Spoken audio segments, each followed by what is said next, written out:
시간에 그 뇌를 지식하고 좀 더 스마트해지는 도움이 된다는 연구결과가 나온다는 그러니까 이더웨이 뭐 잘 들으셔도 좋고 스마트한 방향으로 가셔도 좋고 일단 시작을 해보겠습니다.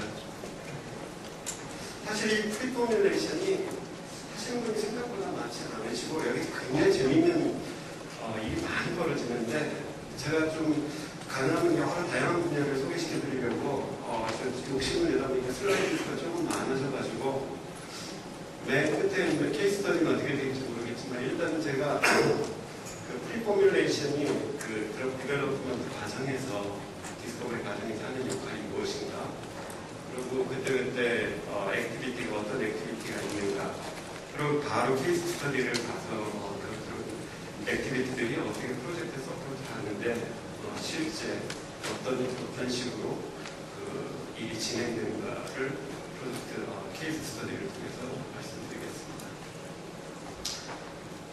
보통 포뮬레이션이라 그러면 포뮬레이션은 많이 들어보셨을 거라고 생각을 합니다. 어느 제약뿐만 아니라 어디 산업에서도 뭔가 만드는 만약에 화장품이라도 화장품에서 제품을 만든다든지 푸드 인더스트리나 뭐 어디든지 뭔가 만드는 거죠. 근데 이 제약 쪽에서 말하는 포뮬레이션은 그 똑같이 뭔가를 만드는데 그게 이제 드럭 후보를 가지고 그 도시지 폼을 디자인하는 건데 뭔가를 고려하는 게 다른 산업하고 다른 거죠. 바이오빌러빌리티나 그 바디에 어떻게 전달을 해줄 것인가 드럭 딜리버리 관점에서 그런 점을 고려해가지고 도시지 폼을 디자인하는 겁니다. 이 포뮬레이션은 뭐 잘 아시겠지만 이제 두 가지 단위 스테이지로 나눠질 텐데 클리니컬 포뮬레이션, 프리클리니컬 포뮬레이션. 요 휴먼한테 들어가는 휴먼에 유즈되는 이런 포뮬레이션들이 이제 포뮬레이션, 클리니컬 포뮬레이션이 되겠고 프리클리니컬 포뮬레이션 물론 저는 동물들이 지들이 알아서 먹어주면 참 편할 텐데 뭐가 먹기 좋게 만들어줘야 되니까 주로 솔루션이나 서스테이너블 포뮬레이션들을 흔하게 사용을 하게 됩니다. 그리고 이제 이 프리포뮬레이션이 생각보다 어떤 분들은 보통 프리클리니컬 포뮬레이션을 보통 프리포뮬레이션이라고 생각하시는 분들도 있고 뭐 가끔 그렇긴 하지만 약간 영역이 약간 더 넓은 편인데 그 드럭 서브스턴스의 피지컬 케미컬 프로퍼티나 바이오 파마시컬 프로퍼티를 연구해서 그게 과연 도세지 폼에 미치는 영향 등을 평가하고 만약에 어떤 리스크가 있으면 그 리스크에 대한 미티게이션 플랜들을 만드는 이 전 액티비티 과정을 프리포뮬레이션이라고 합니다. 보통 키 스킬 에어리어가 있는데요. 보통 4가지 정도로 나눕니다. 포뮬레이션, 바이오팜, 어널리티컬, 솔리드 스테이트. 아까 정태 박사님께서 바이오팜 부분을 많이 커버를 해주셨기 때문에 요거는 케이스 스터디 2에서 조금 어떻게 적용이 됐나 보여드리도록 하고요. 포뮬레이션 모드도 말씀드렸고 어널리티컬 서포트는 언제든지 이 모든 액티비티를 분석할 때 서포트를 하는 거고요. 솔리드 스테이트 아시겠지만 주로 그 크리스탈린 폼이라든지 폴리모드, 솔트 폼, 멜팅 템퍼레이처, 하이그로스가 비슷하게 하여튼 도세지 폼의 솔리드 폼으로서 미치는 영향을 전부 연구하는 그 에어리어를 솔리드 스테이트라고 합니다. 그럼 하나 이 프로젝트 코딩을 하는 거는 보통 어떤 프로젝트를 서포트하게 되면 각 펑션에서 이제 한 번씩 모여서 프로젝트 팀이 구성이 되죠. DMPK에서도 오시고, 세이프티 스펠에서도 오시고, 메디캠, 바이올로지. 그 다음에 저희 프리포뮬레이션도 드럭 서브스턴스가 만들어져서 이제 애니멀 도징을 하는 단계 정도가 되면 바로 이제 임발부가 되기 시작합니다. 그 프리클리니컬 도징을 할 수 있는 포뮬레이션을 제공을 하고 그 단계마다 액티비티가 점점 늘어나는데요. 이 과거 한 10년 전부터 이 말이 굉장히 유행을 하기 시작한 것 같아요. 드럭 라이크 프로퍼티. 아까 정태 박사님도 사실 살짝 커버를 해주셨는데 포턴시 하나만 가지고는 포턴시가 그 셀렉티비티 하나만 가지고는 드럭이 될 수가 없다는 얘기예요. 그거 하나만 드럭이 그 소리로 됐으면 첨단 드럭이 만들어졌을 텐데 그건 필요 조건인데도 필요 충분 조건은 못 된다는 얘기죠. 그래서 드럭 라이크 프로퍼티라는 것들이 이제 필요한데 여기에 어떤 것들이 있느냐를 보니까 아까 물론 솔리빌리티라든지 몇 가지 퍼미어빌리티, 바이오파마스틱스 관점에서 보면 퍼미어빌리티도 커버를 해주셨지만 좀 더 자세히 보시면 피지컬 케미컬 프로퍼티의 그 디테일한 많은 내용들이 있습니다. 사실 여기는 지금 전체를 나타내는 건 아니고요. 대강의 전체적으로 볼 수 있는 지금 내용을 몇 가지만 써놓은데 솔리빌리티는 사실 하루 종일 얘기도 안 끝날 만한 그런 단계이고요. 그렇지만 그 바이오파마스틱스에 아까 영향을 미쳤다는 어디에서 솔리빌리티를 재느냐 뭐 이런 게 바이오디스트리뷰션 포뮬레이션이 몸에 들어가서 어떻게 영향을 미치는지 그 업소션에 어떻게 영향을 미치는지 등에 중요하기 때문에 그런 솔리빌리티 메디아나 그다음 포뮬레이션을 만들기 위해서 익스피언트들을 쓰는 그런 여러 가지 솔리빌리티를 커버하고 그다음에 이제 솔리드 스테이트 여기서 있듯이 여러 가지 성질과 이런 캐릭터리스틱들을 들어게 될 수 있는 프로퍼티를 가져야 된다는 얘기고 특히 이 포뮬레이터빌리티 보통 말을 잘 안 하는데 포뮬레이션 때문에 아까 들어서 실패율이 아마 아침에도 한 5% 정도가 마케팅 바이어빌러빌리티 뭐 이런 식으로 나오게 되는데 아마 포뮬레이션도 아주 펄트를 조금은 아마 들어가 있는 경우가 가끔 있긴 있습니다. 어쨌든 클리니컬로 가서 결국 마켓 프로덕트로 나오기 위해서는 포뮬레이터빌리티가 당연히 중요하고 바이올로지컬 프로퍼티 그리고 바이오파마스컬 프로퍼티 프리포뮬레이션에서 제일 중요한 건 제가 오늘 다룰 내용은 솔리빌리티, 퍼미어빌리티 이 바이오파마스틱 프로퍼티가 케이스 스터디에서 좀 보여줄 것 같습니다. 많이 보시는 걸 텐데 타겟 셀렉션부터 프리클리니컬 스테이지 보통 프리클리니컬 스테이지가 끝난다는 얘기는 이제 페이지 1로 들어간다는 얘기니까 그 단계에서는 마지막 컴파운드 하나가 셀렉션이 되겠죠. 굉장히 많은 컴파운드 스크린에다가 이제 하나가 선택이 될 텐데 각 단계마다 저희가 이제 인바울드에서 하는 액티비티들을 간단히 써놨습니다. 보통 메디캠 하시는 분들이 이제 컴파운드를 그렇게 만들어내면 사실 그분들한테는 이게 자식들이죠, 전부 다. 완전하지 않은 자식들.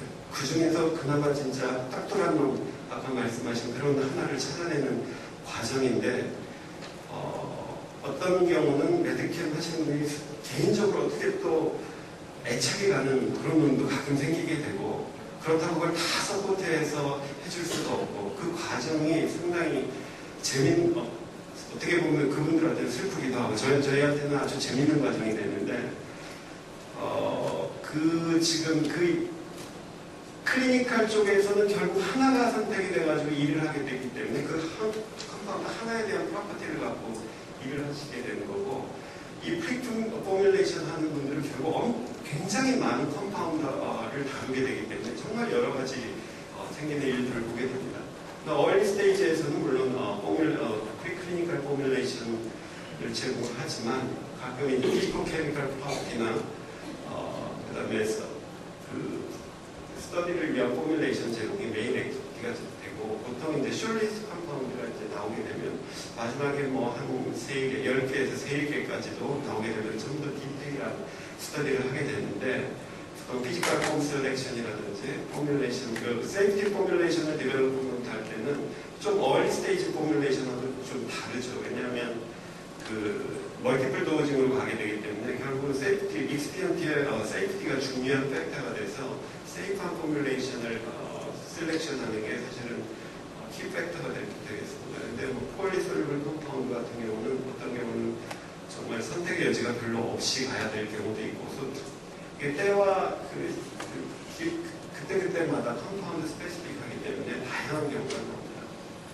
그 다음에 여기 디벨로퍼빌리티 어세스먼트가 결국 마지막 셀렉트된 컴파운드에 대해서 이 컴파운드가 디벨로퍼블 한가, 과연 개발 가능한가를 어세스먼트하는 그런 어떤 리포트를 쓰게 되는데 그건 다음 슬라이드에서 보여드리고 어떤 프리포뮬레이션 그룹은 페이지 1 포뮬레이션까지 보통 커버하는 데도 있기 때문에 클리니컬 포뮬레이션 디벨로퍼를 한다든지 아니면 스트래티지를 만들기도 하고 그 경우는 IND 다큐멘테이션까지 진행하게 됩니다. 디벨로퍼빌리티 어세스먼트 더러빌러티의 리포트에 해당하는데, 이게 중요한 게 보통 아무리 똘똘한 놈을 골랐다 그래도 얘네들이 완전한 모든 캐릭터가 전부 다 완벽한 그런 컴파운드는 사실 거기가 힘듭니다. 그러니까 어떤 리스크가 한두 개씩 있을 수도 있고 포뮬레이션 하는 입장에서 그럴 수도 있는데, 그런 만약에 리스크가 있으면 거기에 대한 미티게이션 플랜, 어떻게 이걸 해결할 것인가에 대한 플랜만 확실하게 갖고 있으면, 만약에 어디 라이센싱을 하기 위해서 스펙을 만들더라도 그게 클리어하게 보이면은 사실은 라이센싱 인 하는 입장에서는 그런 약간의 리스크도 감수하고 이렇게 살 수도 있는 기사가 되죠. 그래서 프리포뮬레이션을 간단히 정리한다면 이 얼리 스테이지에 있는 이 리서치 단계와 디벨로프먼트 단계의 브릿지 역할을 하는 그런 액티비티라고 할 수가 있겠습니다. 지금 여기 프리포뮬레이션 그룹이 어떻게 형성되는지는 잘은 모르겠지만, 보통 이제 빅파마나 약간 사이즈가 있는 회사 같은 경우는 이렇게 스킬 그룹으로 보통 돼 있는 경우가 많습니다.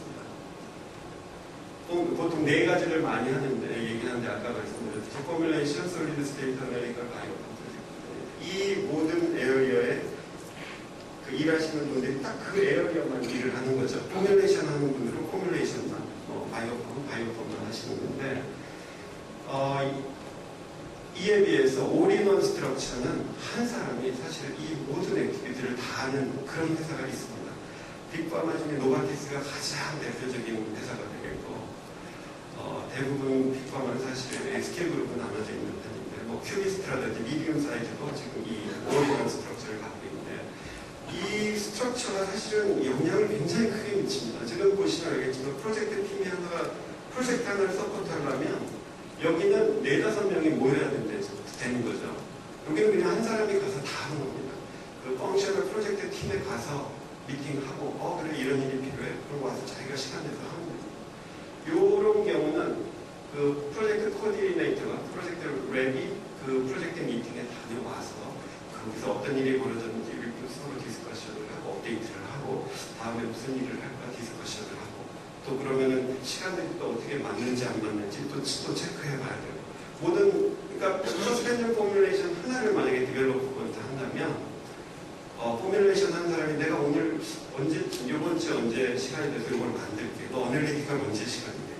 뭐 솔리드 스테이트는 내가 그때 필터를 해서 줄 테니까 그때 솔리드 스테이트 폼을 좀 봐와. 뭐 이런 식으로 해가지고 커뮤니케이션 레이어가 굉장히 많게 되는 거죠. 그래서 제가 만약에 팀을 구성한다면 초기에는 이런 올인원 스트럭처에서 만약에 각 에어리어의 엑스퍼트 한 분 정도 있는 정도 구조, 그게 참 좋을 것 같은데, 보통은 이 스킬 베이스 구조에 있으신 분들이 그런 경우 질문을 어떤 질문을 하냐면, 아무래도 한 사람이 받아 보면 그 엑스의 문제가 있지 않느냐, 각 에어리어에.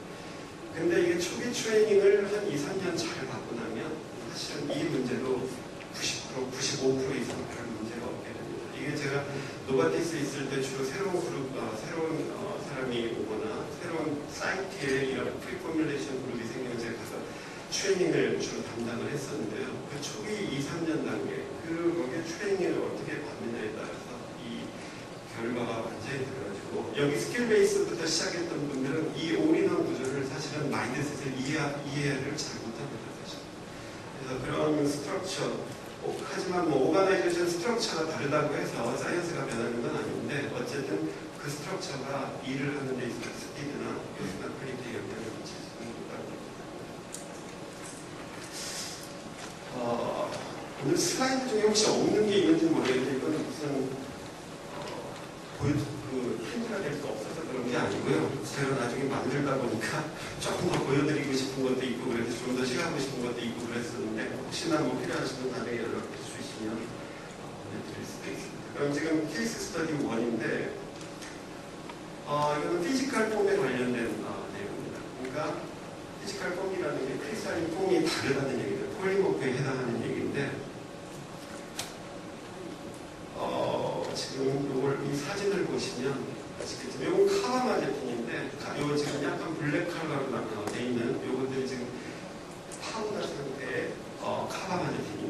요걸 갖다가 액큐 스테이지에 이렇게 넣어주면 바로 몇 초, 몇 분 안에 이렇게 뉴크리스탈 폼이 생기는 그게 좀 다이하이드레이트인데요. 이런 경우가 그렇게 레어하지도 않고 종종 나타납니다. 그렇게 되면 내가 서스펜션 포뮬레이션을 도징을 하는데 무슨 폼을 도징하고 있는지 모르는 거죠. 시간에 따라 폼이 계속 바뀌고 있으니까. 그래서 그럼 뭐 이게 왜 문제가 되느냐. 지금 말씀드린 대로 서스펜션 포뮬레이션 같은 경우는 지금 보통 세이프티 스터디 할 때 MTD, 맥시멈 톨러레이티드 도즈 스터디 그런 걸 할 때 도즈가 높게 올라가니까 컨센트레이션도 높은 포뮬레이션을 제공을 해야 되는데 솔루션 포뮬레이션을 만들기가 힘든 거죠. 보통 폴리솔루를 컴파운드 경우 어떻게 100 미크로그램은 너무나 갭이 큰 컨센트레이션이기 때문에 서스펜션을 보통 많이 쓰게 되는데 이게 만약 하이드레이트 폼을 형성했다고 했을 때 문제가 아주 프랙티컬 문제가 지금 제가 하고 있는 프로젝트 하나도 똑같이 지금 나타나고 있고 오늘 보여드리는 거는 조금 전에 했던 건데 똑같은 프로퍼티를 나타냅니다. 플로 프로퍼티가 변해요. 처음에 서스펜션이니까 리퀴드 상태인데 그냥 이 폼이 아까 니들 쉐입 같은 게 나오기 때문에 이게 서로 막 네트워크 형성해서 바로 페이스트가 됩니다. 그러니까 마그네틱 바다 안 움직일 정도로 페이스트가 돼가지고 도징을 못하는 거죠. 스린징을 해야지 이게 도징이 될 텐데 도징을 못하는 그런 프랙티컬 프로블럼이 있고 그 다음에 지금 잘 생각해 보시면 이 솔유빌리티를 잘 보시면 생각해 보시면 어떤 이니셜 폼이 들어갔는데 새 폼이 뭔가 나왔다는 얘기는 그 이니셜 폼이 녹았다가 그 솔유빌리티가 새로 형성되는 뉴 폼이 뉴크리스탈린 폼이 솔유빌리티가 낮기 때문에 나오고 있는 거죠. 만약에 걔네가 높다면 그냥 녹아있죠. 그러니까 그렇게 되면 포뮬레이션이 폼이 계속 바뀌면서 사실은 녹아있는 솔유빌리티가 다른 서스펜션을 저희가 도징을 하게 된다는 얘기입니다. 그러면 솔유빌리티가 다르면 디졸루션 레이도 다르고 그게 바로 바이어빌러빌리티에 영향을 줄 수 있다는 얘기죠. 그리고 이렇게 지금 하이드레이트 폼이 생겼다는 얘기는 이 컴파운드 자체가 물을 잘 흡수한다는 얘기이기 때문에 이 그냥 습도에 따라서도 물을 흡수해가지고 하이드레이트 폼을 형성을 할 수가 있기 때문에 그 자체로도 드럭 서브스턴스 자체로도 이제 문제가 되는 케이스죠. 그래서 지금 이제 실제 이 제 컴파운드 지금 보시면 이것도 똑같은 현상을 나타내는데 이것도 하나의 컴파운드였는데 이니셜 폼은 1분에 바로 만들자마자 딱 보면 이건 평간 현미경인데요. 같이 이니셜 폼입니다. 파티클들이 지금 디스펄스 돼 있는 상태인데 5분도 안 돼서 벌써 지금 니들 엄청나게 얇은 니들 쉐입이 그로잉 되고 있죠. 비주얼이 확실하게 확연하게 보이는 이렇게 돼서 벌써 10분에 벌써 띠켜지는 게 보이고 10분 안에 벌써 페이스트 돼가지고 이거 도징을 못할 상태가 아닙니다. 이게 세이프티 스터디가 이미 플랜이 돼 있는데 타임라인은 정해져 있는데 낮은 포뮬레이션을 보통 일하다가 이제 세이프티 단계에서 서스펜션은 보통 문제가 없기 때문에 컨셉적이고 농도를 올려도 그렇게 잡아놨는데 이런 문제가 생기는 거죠. 이거를 빨리 풀어줘야 타임라인에 영향을 미치지 않고 빨리 해야 되는 포뮬레이션을 문제를 풀어야 되는데 제일 먼저 하는 게 보통 뭐냐면 아무래도 서스펜딩 비클이 있으니까 그 니들 쉐입으로 이렇게 자란다는 얘기는 한쪽으로 자란다는 얘기는 한쪽에서 그 컴파운드가 와서 계속 붙어서 나가서 빨리 자란다는 거죠. 그러니까 어떤 서스펜딩 에이전트는 어떤 케미칼이 와서 고기를 좀 블락시켜주면 자라나는 거를 좀 늦추거나 아예 막을 수도 있는 케이스가 생기는 거예요. 그래서 여러 가지 이런 폴리머들이나 설렉턴들 하다 보면 사이클로덱스까지도 이제 스크리닝을 하게 됩니다. 그래서 스크리닝을 해봤더니 몇 가지 결과만 보는데 몰폴로지는 조금씩 다를 수 있는데 이런 얇은 이들부터 모두씩 다를 수 있는데 다 모든 것이 테이스트로 나오는 것을 볼 수가 있었습니다. 이렇게 되면 지금 문제가 포뮬레이터들은 걱정이 너무 많죠. 빨리 지금 타임라인이나 이걸 풀어야 되는데 근데 다행스럽게도 이 경우는 한 폴리머 하나가 소디움 CMC 칼복스메틸 셀룰로즈 소디움 CMC 이것도 흔하게 쓰이는 서스펜딩 에이전트인데 하루가 지나도 이렇게 이쪽으로 보시면 0.5%에서 하루가 지나도 똑같은 폼을 유지하기를 할 수가 있었습니다. 이거는 이 정도면은 거의 그 크리스탈 그로스 페이지에 완전히 바인딩을 해서 못하게 하거나 뉴클레이션 스텝부터 아예 막고 있는 상태가 되는 거죠. 그래서 이 경우는 다행스럽게도 그래서 물론 농도를 한 10배 낮춰서 했더니 조금 딜레이는 됐지만 넥스트 데이에 테스트가 됐습니다. 지금 포뮬레이션 세이프티 스터디에 쓰였는데요. 이렇게 되면 이 경우는 다행이죠. 근데 뭐 안 되는 경우도 있는데 그런 지금 현재 프로젝트가 그런 게 있는데 나중에 그 기회가 되면 말씀드리고, 이렇게 새로운 폼이 나왔으면 지금 프리포뮬레이션 하는 사람 입장에서는 그 새로운 폼이 이 경우 하이브리드였지만 그 폼이 어떤 성질을 갖고 있느냐를 또 캐릭터라이제이션 해야 되기 때문에 그런 TGA나 DSC, XRPD 등을 이용해가지고 캐릭터라이제이션을 합니다. 자, 여기 보시면 TGA, DSC인데 온도를 올려가면서 아시는 분들 아시겠지만 온도를 올려가면서 웨일 로스가 얼마큼 있느냐, 그 다음에 온도를 올려가면서 발열, 흡수 반응이 어떻게 벌어지고 있느냐를 지금 보는 거죠. 요 위에 두 개 파란 거는 무수함을 언하이브러스 폼, 이니셜 폼이 되겠죠. TGA 가이드를 하면서 웨일 로스를 보니까 전혀 없죠. 그 다음에 이게 뚝 떨어지는 건 디컴포지션이 되는 겁니다. 하이 템퍼레이처에서. 그 다음에 DSC도 별 변화 없이 여기에 지금 엔도더믹 이벤트가 있는데 이거는 결국 멜팅 되면서 바로 디컴포지션 된다는 얘기죠. 그 하이드레이트 폼을 이제 구해가지고 여기서 필터 해가지고 구한 다음에 다시 그걸 TGA, DSC를 했더니 역시나 웨일 로스가 생겼죠. 여기 3.6% 정도 이런 웨일 로스가 생기는데 이거 몰쿨라웨이트하고 계산을 해봤더니 모노하이드레이트에 해당하는 그런 케이스가 됐고요.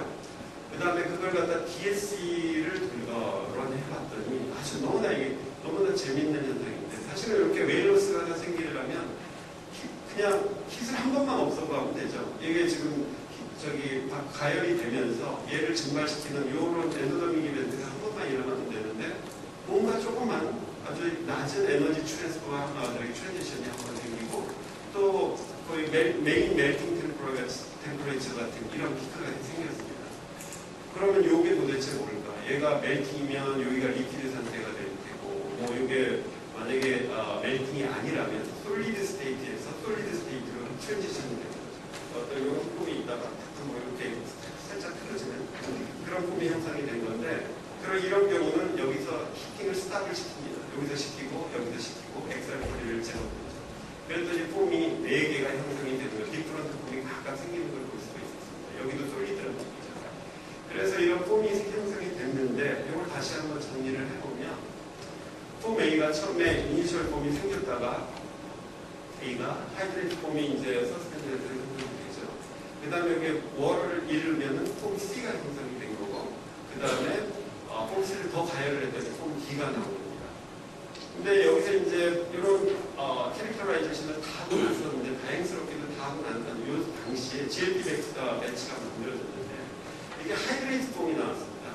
그러니까 프로젝트 팀에서는 과연 이 큰 배치가 요거를 그냥 어떻게 쓸 방법이 없나 쉽게, 그럼 가열만 해서 그냥 월만 날려버리면 되지 않느냐, 이런 퀘스천이 왔었는데 저희가 이런 데이터를 제공하죠.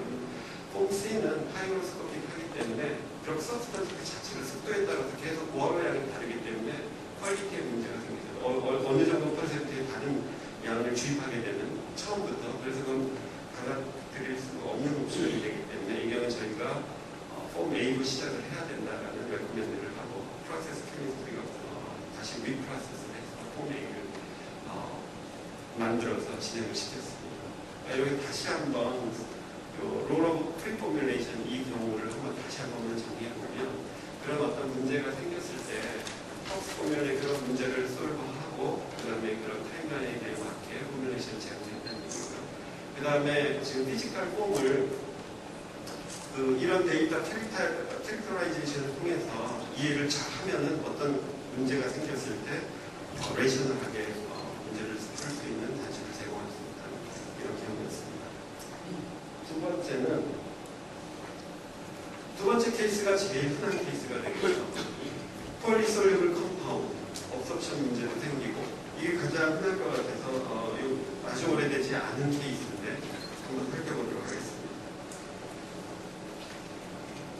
보통 아까 정세영 박사님 이 업섭션에 문제가 되는 것들이 여러 가지가 있겠지만, 제가 지금 오늘 다룰 내용은 솔리빌리티한 퍼미어빌리티를 말씀드리고, 물론 메타볼리즘이나 케미컬 스테빌리티 문제가 되겠지만, 일단 저 두 케이스에 대해서 살펴보면, 처음에 저희 이제 빅파머 같은 경우는 보통 하이드로브 스크리닝을 보통 많이 하기 때문에 캐코트 데이터나 이니셜 솔리빌리티 데이터들이 이렇게 어느 정도 단계가 되면 어베일러블 하게 됩니다. 그러면 이 두 데이터하고 몰큘러 웨이트, 몇 가지 간단한 pK와 프로퍼티, 만약에 이게 아이오나이저블 그룹이라면 pK의 밸류 정도 넣고 시뮬레이션, 인실리코 시뮬레이션을 하는데 이게 좀 GIS임이라고 저희는 지금 아스트라제네카 같은 경우는 좀 게스트로 플러스는 아마 아시는 분이 많을 것 같은데 이거 자체적으로 개발한 프로그램입니다. 거의 펑션이 비슷한데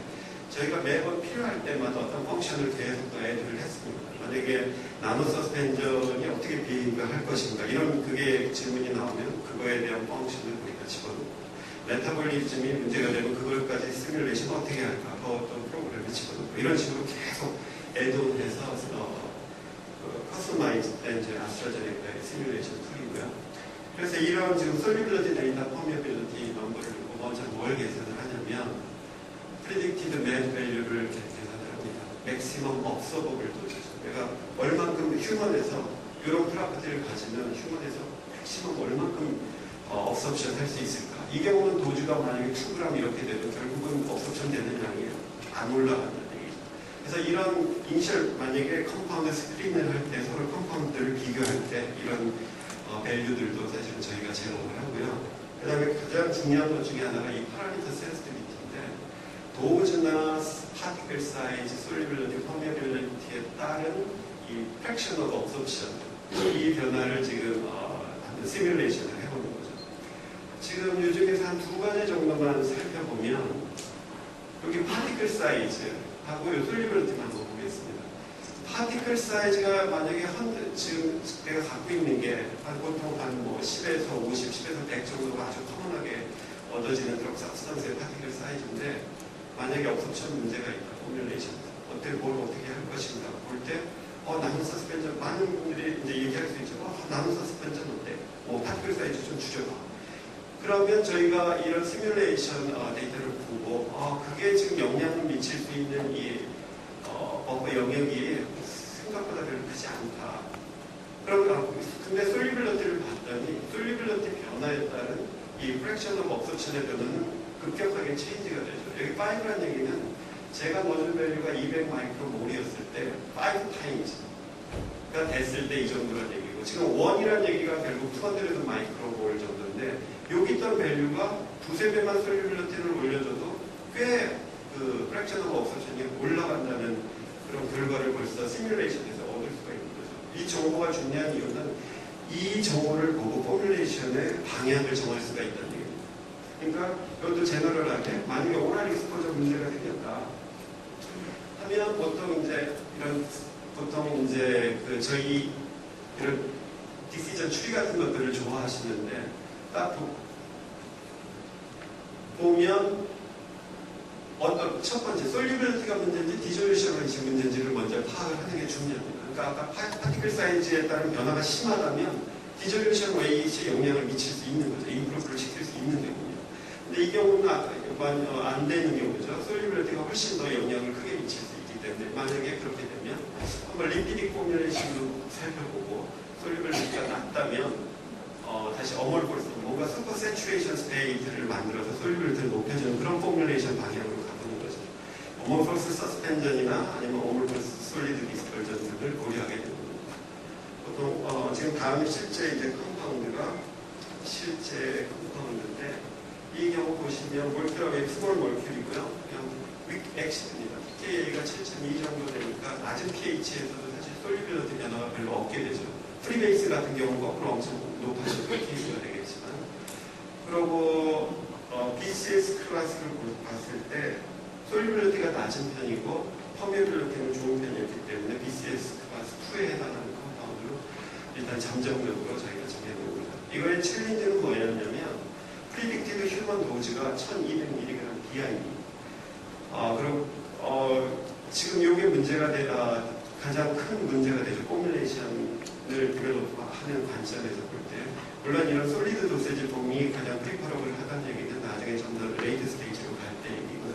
지금 이 하이도즈가 문제가 되는 거였습니다. 하이도즈를 가지고 얼마만큼 더 잘 흡수가 되게 만드느냐 이건 뭐 물론 제외를 하지만 이 컴파운드 경우는 지금 바이오빌러빌리티에 영향을 미치는 팩터가 프랙션 오브 업섭션이 일단 제일 크게 그것이 있겠고, 그 다음에 만약에 메타볼리즘이나 뭐 클리어런스 등 그 메타볼리즘 등에 영향을 미칠 수 있겠는데, 이 두 컴파운드는 이 두 팩터가 별 큰 영향을 안 미치고 있다는 걸 보통 BMPK에서 많이 알게 되죠. 그런 단순한 서로 디스커션에서 알게 되면 결국은 프랙션 오브 업섭션, 이게 문제다. 결국은 이제 포뮬레이션으로 가는 거죠.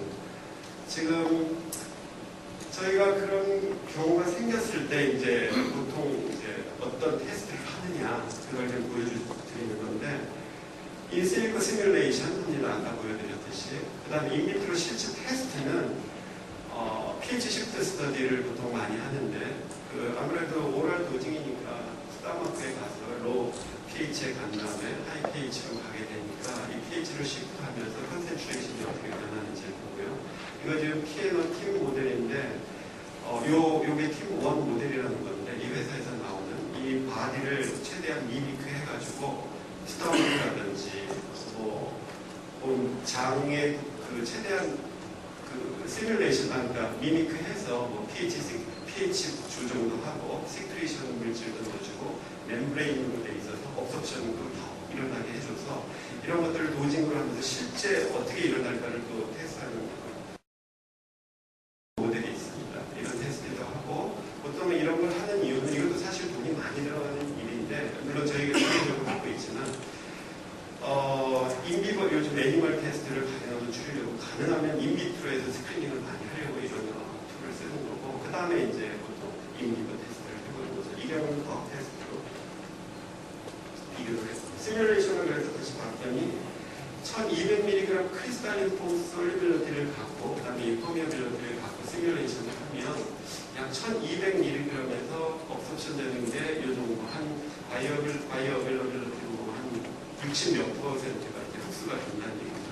근데 지금 이 경우는 저희한테 그 경우는 좀 이 상태였습니다. 60몇 %도 안 된다, 더 올려야 된다는 그런 의미가 있었고요.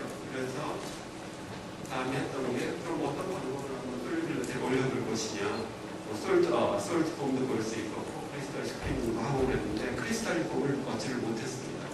그래서 포뮬레이션 옵션을 봤더니 리피딕 포뮬레이션이나 솔리드 디스퍼전, 어머버스 드럭 서스펜전 등을 지금 비교를 했는데요. 이 결과를 봤더니 일단 어머버스 솔리빌리티가 지금 이 몇 가지 솔리빌리티 스크리닝 메디아에서 보인 솔리빌리티 넘버가 어머버스 폼이 약 한 2.5배, 대체로 한 2.5배 정도 더 높게 나옵니다. 커먼합니다. 한 보통 3배에서 10배 정도 차이는 아주 커먼하게 나타나는 경우고, 어머버스 폼 솔리빌리티가 더 높고요.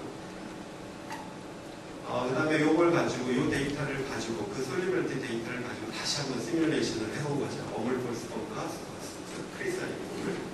그랬더니 크리스탈린 폼 같은 경우에 그 60몇 %의 업섭션이 보인다면 약 80몇 %, 어머버스 폼을 간다면 80몇 %로 갈 수도 있다. 이런 시뮬레이션 결과를 얻었고요. 그 다음에 pH 시프트 스터디와 T1 스터디 또한 똑같은 경향을 보여주는 데이터를 얻었습니다. 지금 서스펜션만 비교하면 빨간 어몰포스 서스펜션과 크리스탈린 서스펜션, pH 낮은 데서 이미 솔리빌리티가 낮으니까 낮게 시작해서 이렇게 올라가더라도, pH가 올라가더라도 인프루트가 이 정도인데, 엑시드 컴파운드니까 솔리빌리티가 올라가죠. pH가 올라가고. 근데 이 지금 훨씬 높은 솔리빌리티 결과를 얻을 수가 있었습니다. 그 다음에 T1 스터디도 또한 시간에 따라서 업섭션 되는 양이 어몰포스 양과 크리스탈 양, 이게 차이가 이렇게 나는 거예요. 같은 경향의 데이터를 얻을 수가 있었죠. 그리고 다음 테스트를 해봤더니 역시나 지금 바이어빌러빌리티 넘버를 보시면 크리스탈린 서스펜전은 한 42%, 그 다음에 어몰포스 서스펜전 100%, 바이어빌러빌리티 결과를 얻었습니다. 그러니까 모든 인비트로 프리딕션과 인비트로 테스트와 이 다운 테스트까지 모두 같은 경향으로 나오는, 저희한테는 상당히 바람직한 결과를 얻을 수 있었습니다. 그래서 지금도 이 서머리는 제가 여태까지 말씀드린 거고, 지금 이 결과들이 결국은 어떤 영향을 미쳤냐, 저희의 룰이 뭐냐면 클리니컬 포뮬레이션 스트래티지를 이 결과를 가지고 저희는 이제 슈퍼바이즈 할 수 있는 거죠. 페이지 원 포뮬레이션은 실제로 어몰펄스 서스펜전을 사용했습니다. 그리고 레이트 스테이지의 스트래티지는 항상 레이트 스테이지 포뮬레이션을 저희가 하는 건 아니지만 이런 결과를 가지고 그런 방향으로 가면 좋겠다는 레코멘데이션 정도의 그런 스테이트먼트를 저희가 작성을 합니다. 그러니까 어몰펄스 폼을 갖고 아마 트러블렛을 만드는 문제가 해결되지 않을까라는 그런 레코멘데이션을 하는 디벨로퍼드 어세스먼트를 작성을 하죠. 이 경우에 롤 오브 프리 포뮬레이션 다시 보시면은 일단 모든 문제가 생겼을 때는 그 원인이 뭔가를 아는 게 가장 중요하겠고, 그러니까 이런 프리딕션이나 인비트로 테스트를 통해서 뭐가 문제인가를 알아내고, 그 다음에 그런 문제가 있을 때 어떻게 풀어가는가, 그런 해법까지도 모든 게 프리 포뮬레이션의 역할이고, 그 다음에 이런 여러 가지 툴을 이용해서 갈수록 프리딕티브 툴을 많이 사용을 하게 되니까 저희도 바이오과학 같은 경우는 지금 갈수록 모든 기능을 점점 애다하면서 결과가 보통 이 게스트로플러스가 처음 나왔을 때 이게 마켓에 들어가기 전에 이밸류에이션을 많이 모델 컴파운드라고 하는데 보통 프리딕션은 항상 실제한 결과가 어느 정도의 콜리레이션을 다니냐 이 질문이 아마 첫 번째일 텐데 제 기억에 한 10년 전 뭐 이때쯤에 70~80% 정도까지 거의 모델 컴파운드 나왔던 걸로 기억이 나는데 이 조금씩 다른 거는 계속 뭔가를 임프루브 시키는 이유가 해서 그 결과를 조금씩 사실은 그 프리딕션 성공률을 계속 높여나가고 있는 편입니다. 그래서 저희 같은 경우는 인하우스 툴이 중요한 역할을 하고 굉장히 많은 중요성을 갖고 근래 저희가 지금 레이트 스테이지 페이즈 3에 가는 것 중에 하나가 뉴폼이 생산이 돼가지고 3년째 샘플링에서 안 나타났던 3년 반에 뉴 크리스탈린 폼이 나와가지고 사실 FDA 문제가 좀 다시 이걸 어떻게 풀 것이냐 해가지고 지금 시뮬레이션 툴을 갖고 결제 이 정도 차이밖에 안 난다라는 걸 보여준 적이 있는데 FDA가 처음에는 받아들이지 않다가 굉장히 긍정적으로 요즘 받아들이는 편이고 지금 사실은 어떤 저희가 프로포즈를 다 업데이트 해가지고 지금 사실 그걸 별 문제 없이 진행이 되는 결과도 있습니다. 다행스럽게도 저는 이게 지금 세 번째 이 케이스는 시간이 별로 없을 줄 알았는데 제가 너무 빨리 왔는지 모르겠는데 그러면 이 리퀴드 크리스탈 별로 익숙하지 않으실지 모르겠는데 몇 가지만 그냥 잠깐 컨셉만 말하면 리퀴드 크리스탈은 리퀴드와 솔리드 프로퍼티를 다 동시에 다 갖고 있다는 얘기죠. 근데 왜 스몰 몰큘에서 리퀴드 크리스탈 얘기를 하나? 이것도 레어하지 않습니다. 종종 나타나고 아스트라제네카 현재 디벨로프먼트에 거의 10개 정도 컴파운드가 이런 비해율을 나타냅니다. 그러니까 한 가지 모델 컴파운드를 제가 보여드리면 어떤 컴파운드가 플랫한 스트럭처를 가지면 이런 스택 스트럭처를 구성을 하는 거죠. 그러면 이게 어페런틀리는 젤 형상을 나타내거나 그 평광현미경을 보게 되면 크리스탈린 폼을 나타냅니다. 솔루션은 사실 평광현미경에서 크리스탈린을 보이면 안 되죠. 그래가지고 그런 현상이 나타나는데 이거는 이제 캐릭터라이제이션 때문에 제가 모델 컴파운드 가지고 NMR과 DX를 갖고 페이즈 다이아그램을 만든 건데 온도에 따라서 이 페이즈 다이아그램이 어떻게 변하는지 이 지금 모델 컴파운드 아주 잘 알려진 이 스택 스트럭처를 구성하는 그런데 리절트는 지금 볼 시간이 없을 것 같고 그러니까 이런 페이즈 다이어그램을 그런 툴을 이용해서 만들 수가 있는데 문제는 뭐냐면 지금 디벨로프먼트에서 발견이 됐다는 얘기는 낮은 농도에서 사실 발견이 못했다는 얘기입니다. 그러니까 드럭서브스탄스가 많아지고 고농도로 갈 때 그때쯤에 발견됐다는 얘기인데 그럼 낮은 농도에서는 어떻게 발견을 하느냐 이 리스크를 어떻게 어세스먼트를 빨리 알 수 있느냐 때문에 제가 이제 이 스터디를 간단히 한 건데 마지막 슬라이드의 결과 슬라이드인데 이걸 갖다가 디퍼런트 컨센 하이 컨센트레이션을 하면 리퀴드 상태인데 이렇게 크리스탈린 아주 뷰티풀한 크리스탈린 폼을 나타냅니다. 근데 5% 좀 낮은 데로 가니까 전혀 그냥 리퀴드 같이 아무 평강 효과를 안 나타내죠. 그래서 제가 생각했던 게 뭐냐면 농도가 낮더라도 이베포레이션 돼서 점점 농축이 되면 보여주지 않을까 해가지고 슬라이드 글라스에 그냥 떨어뜨리고 평강현미경으로 계속 관찰을 했습니다. 그랬더니 엣지에서 이베포레이션이 되면서 크리스탈린 폼이 보이는 거죠. 그러니까 이 경우는 이 컴파운드가 이런 리퀴드 크리스탈을 형성하는 프로퍼티를 갖고 있다는 걸 아예 낮은 농도에서, 그러니까 사실 굉장히 얼리 스테이지에서 이미 이런 리스크를 디텍션 할 수 있다는 걸 보여줘서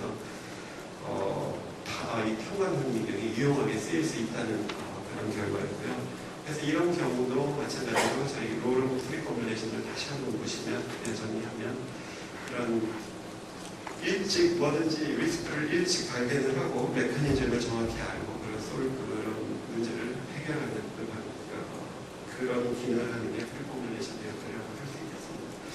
제가 라스트 슬라이드인데, 그러니까 한마디로 제가 다시 한번 이렇게 서머리 그냥 룰을 몇 개 적었지만 이 프리 포뮬레이션이라는 게 결국 한 레주메를 만드는 것 같아요. 이렇게 레주메 이렇게 핸디드세요. 레주메. 그러니까 잡을 어플라이 할 때 아마도 많은 레주메를 작성해서 보내시겠지만 비슷한 스펙을 갖고도 어떤 사람은 아마 붙을 수도 있고 안 붙을 수도 있고, 이걸 라이센싱 아웃 할 때도 똑같은 비슷한 데이터를 갖고도 어떻게 프레젠테이션을 하느냐에 따라서 또 이런 레주메 스펙을 어떻게 구성하느냐에 따라서도 또 다르거든요. 그러니까 리스크가 있으면 클리어하게 미티게이션 플랜을 잘 하면 컴파운드가 완벽하지 않더라도 그런 라이센싱 아웃 하는 데도 도움이 되지 않을까.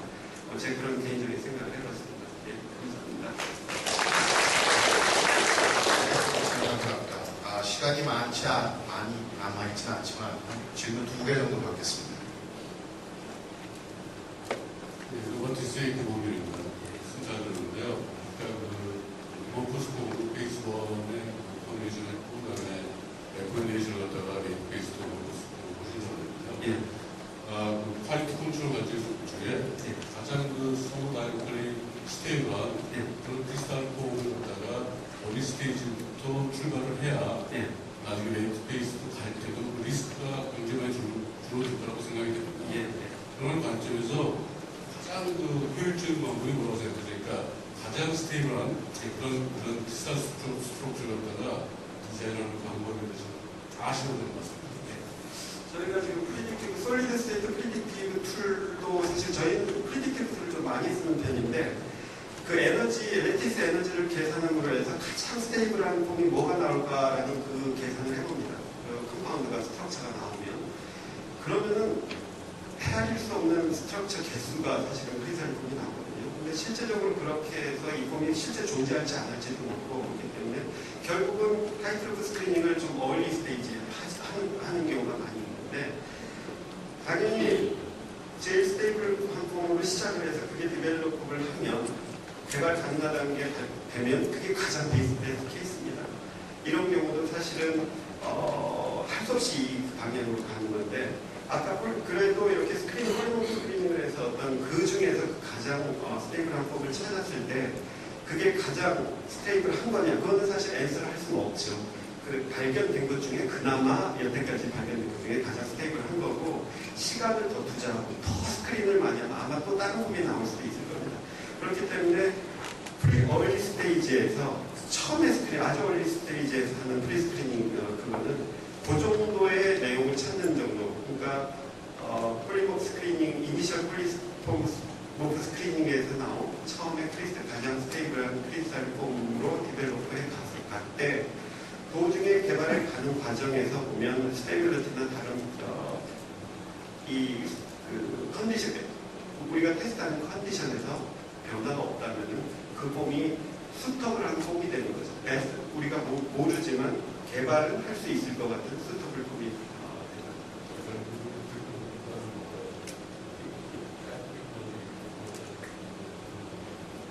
근데 일단 그 폼이 가장 스테이블하다고 그나마 찾은 거는 싱글 크리스탈을 다시 합니다. 싱글 크리스탈라이제이션 한 다음에 다시 레티스 에너지, 이제는 아주 정확한 데이터를 얻는 거죠. 에너지. 그럼 저희는 에너지 다이어그램이 있습니다. 이 다이어그램이 이게 어디쯤에 속하고 있는지. 그러니까 대충은 이게 스테이블리티가 가장 스테이블 폼에 어느 정도 가까운지까지는 알 수가 있습니다. 그럼 아주 간단한 질문 하나만 더 하겠습니다. 지금 궁금해서 그런데 이제 그 스테이지별로 임상에 올라가면서 포뮬레이션을 복합하면서 쭉 올라갈 때 그 원료와 또 DP의 안전성도 확인하고 각각에 대해서 생각부터까지 확인해서 하면서 쫓아가는 거죠. 익스피언트 말씀하시는 거죠. 포뮬레이션에도 들어가는 익스피언트는 뭐 레이트 스테이지에 가는 건 이미 사실 FDA에 이미 다 돼 있고 그 인액티브 인그레디언트 소스는 다 있는데 그 지금 웹사이트도 있고요. 그러니까 세이프티가 어느 정도는 사실 알고 있는 것들을 사용을 하게 되는데 그 소스의 문제점은 뭐냐면 정확한 콘텐츠를 알 수 없는 경우가 참 많다는 거예요. 그러니까 어떤 내가 관심 있는 익스피언트를 딱 보면은 퍼센트로 되어 있습니다. 그럼 이게 전체 어느 정도의 퍼센트인지도 알 수가 없고 그냥 딱 미리그램으로 나오는 게 아니기 때문에 보통 인터널 데이터와 같이 해서 저희는 결정을 합니다. 예, 시간 관계상 죄송합니다. 개인적으로 질문을 해주시기 부탁드리고요. 죄송합니다. 네, 김 박사님 수고하셨습니다.